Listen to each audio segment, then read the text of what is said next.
Welcome to Make the Shift podcast. I'm Destiny Berman, a model marketer and a course launch strategist. After 15 years of leading large-scale marketing campaigns in Silicon Valley, I left my corporate life when I realized I had a deeper calling. Now I help teachers and entrepreneurs just like you make that life-changing shift from offline to online in order to create the business and life they've always wanted. This podcast will give you the roadmap and the inspiration you want and need to scale your life's work by launching digital courses and online schools. The world needs what you have to offer. It's time to make your specialty your destiny. Are you ready to make the shift? Let's go.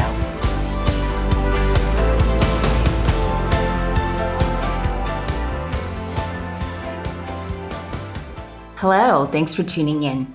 Today's conversation is part of an incredible 5-day live training that we've held. And we're going to dive into what it means to build out your course stack, to include upsells and downsells. I'll be walking you through an overview of each of these offers and why it's important to have both. I'll also be giving you guidance on how to approach pricing your course. Because let's face it, coming up with a perfect price where it makes sense and doesn't undervalue what you are delivering is key. Lastly, you'll hear me answer a popular question on whether or not summer is a good time to launch your next digital offer. All right, so let's go into what it means to ascend and what that bigger vision is in terms of building out your offer stack with downsells and upsells. You have your core offer that we're recommending is your core value program. And then we recommend after your first launch to extract out what we're calling an upsell and then a downsell.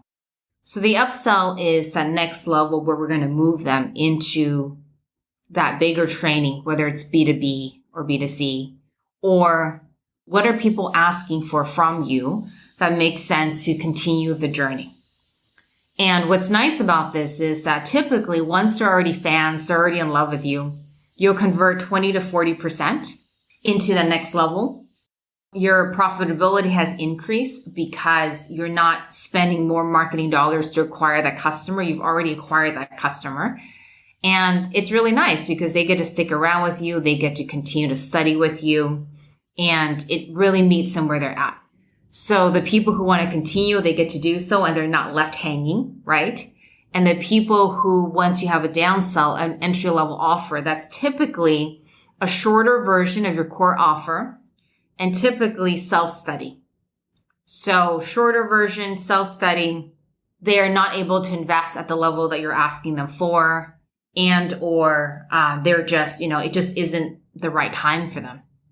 And so over time, when you start to build in a downsell, what's really nice about that is that it allows people to still stay within their community. It allows them to still become a customer without them having to say no and not having something else to say yes. And over time, the people who come into that entry-level offer with the lower price points, you'll convert another 10 to 20% of those folks into your core offer, sometimes higher depending on what the offer is about, so that you'll have this nice loop. So you always have people in your core offer. You'll always have people who are not quite ready and they move into the entry level and then upselling. And then you'll continue to keep moving people up. And over time, that's really what speaks to the compounding, because if you keep building your audience and you keep filling up your core offer and even your entry-level offer, there's always a pool of people that you'll continue to progress them. If you have an established business and you have existing clients, customers, past and current, when we start to look at pricing, what you want to do is you want to review what level pricing they are used to from you. Now, I know that one-on-one services and even packages are very different than what you're looking to do with your online course. But for example, if you're looking to convert your in-person retreat or your in-person seminar into the online program, well, what have you been charging for that? And again, typically, I'm not recommending that we bring down the price point, but you want to start there because your people are used to a certain level of pricing from you.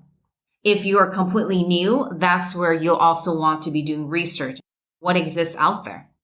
And even if you can't find similar programs that exist out there, What you can do is to look at the services and offerings that are serving the same audience group. So women who are getting into relationships, or women who are going through self-sabotage and need to restructure their lives. So you want to do research around the services and the offerings that exist for that same audience group, even if you are developing a brand new approach and you can't find the exact offerings to compare. Then you also want to look at, well, based on what you know with your client base and based on your research, what are your people willing and able to invest in? What is it that they value? Because sometimes what we believe is what's good for them doesn't necessarily mean that that's what they think they need. And so this is a combination of knowing your past clients and customers. It's a combination of research if you're getting your business off the ground. But you want to understand, like, what is it that they value and what are they able to invest? What are they willing to invest in? And then, of course, sometimes they want it so bad, but if they're not able to, then that's just what it is. And that's where you can investigate and look at the sweet spot pricing. And then finally, when you're thinking about pricing, you want to base this on value, the transformation and the value of your program, not necessarily on the length of the content, because we tend to think if we make this program longer, we can charge more, or put in more content, we can charge more. That is not the case. It's truly more about what is the ultimate transformation and the journey and the path that you are guiding them through, and not, okay, well, I'm going to put in 20 hours of content, and if they can get to the same outcome in 10 hours of content, they're going to value that more. So it's not transaction based. It's not based on length of content. It really is about their values and the value of the program itself. Okay, so this is Oracle School's example, and hers was an interesting example of both pricing and creating a course stack. So we created level 1, which she called personal mastery. And level 1 is all about personal transformation and self-awareness. So how can I use Oracle cards as a tool for personal growth and getting to know myself better so I have more awareness in the world? Level 2 is called shared wisdom. And shared wisdom is going deeper using Oracle cards as a tool, but how can I also use it to understand my friends and my family? And how can I use it to understand my community and share what I'm learning with others? So it's not that you're necessarily looking to become a professional reader, but it's more about how can I go deeper in the next level of personal growth and discovery. And, when we first started to do research, so her level 1 was priced at $1,000, and she has great brand. She has got great platform, and it was still a higher pricing compared to all the other Oracle programs that existed out there, also from very reputable folks. And landing at that pricing is one, she delivered so much value. She offered a lot of support. We built in cohorts, and in the beginning, it was very uncomfortable. Did we charge too high? But based on research, based on the value that she was delivering, and based on what she knew in her hearts of hearts that she was offering, we stuck with it. And she has, grown her programs to thousands and thousands of people since, and it's been growing every year. So that's an example of a level 1 and a level 2 for her. With Shauna, she had a more direct B2C and B2B. So her first level of soul frequency experience is for folks who are also using it for their personal growth. So how can they use the toolkits of raising their energy and their vibrations? And how can they get clear and in alignment with who they are? Soul frequency. And it's just a level 2 where she's actually training people in her soul frequency method and approach and certifying. So her level 1 includes practitioners and facilitators, because you have to go through the level 1 in order to go to level 2. But her level 2 is a direct, if you want to become certified. Now, she still has people in level 2 who don't necessarily want to make this a profession, and they're also using it as deeper personal growth, just like so many of us have completed 200-hour yoga trainings, not necessarily to teach, but to make that part of our personal development journey. But the point is, her level 1 and level 2 is a very direct B2C and B2B experience. Okay, I want to go into sales practices, and then let's do some more questions. So with sales, data shows time and time again that the more emails you send, the more revenue you'll generate. So yes, just because if you send 10 emails and you generate $10,000, if you send 15 emails, it's not like it necessarily goes up 50%.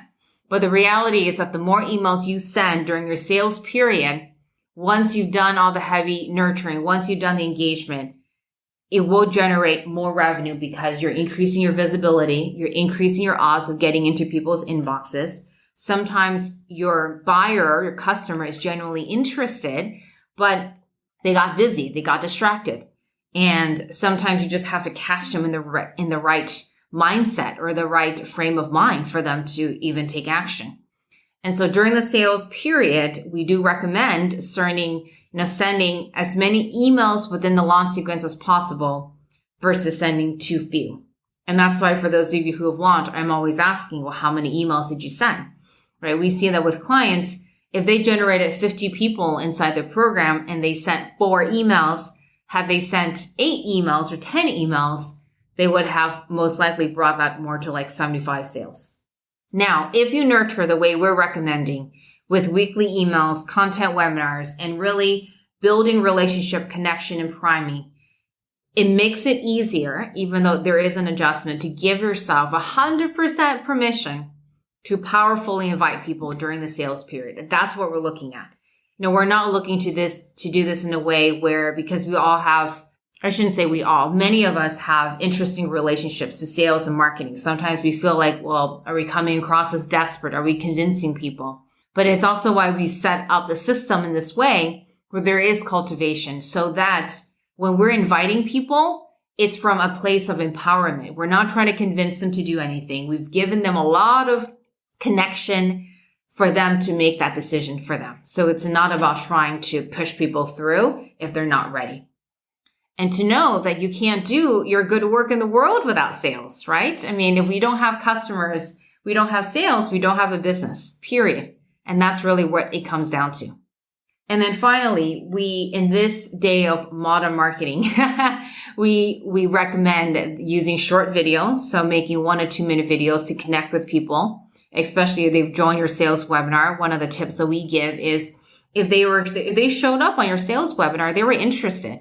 And even if they haven't taken action, you can make them a short video connecting with them.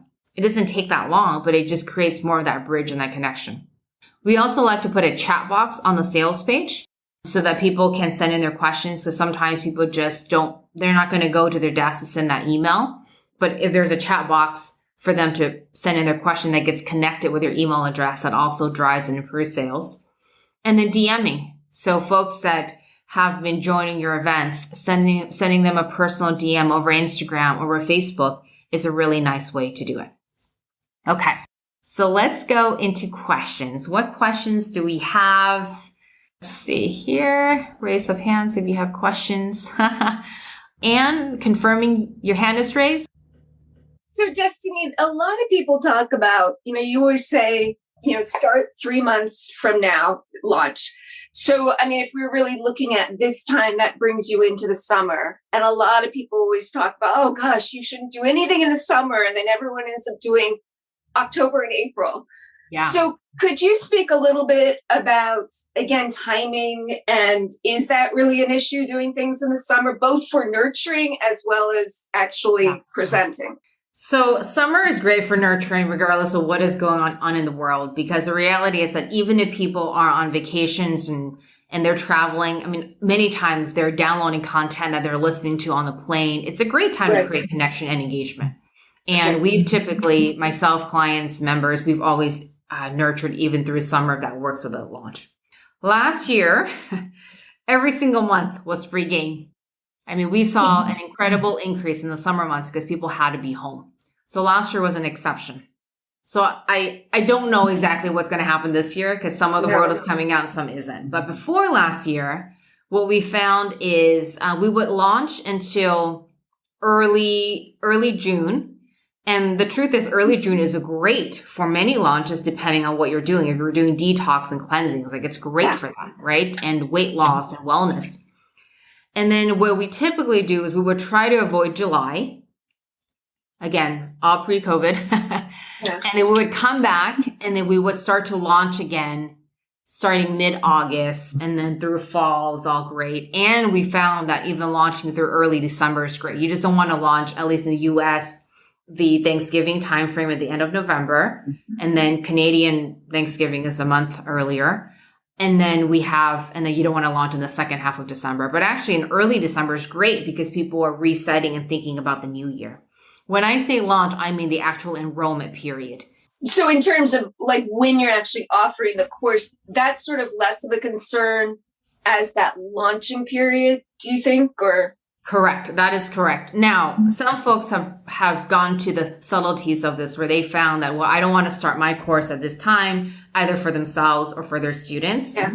But so everything ultimately backs up from what you're willing to do. But from a marketing standpoint, those are the months we've taken into consideration. Last year, we were launching every single month of the year, depending on what the client was doing, not a problem.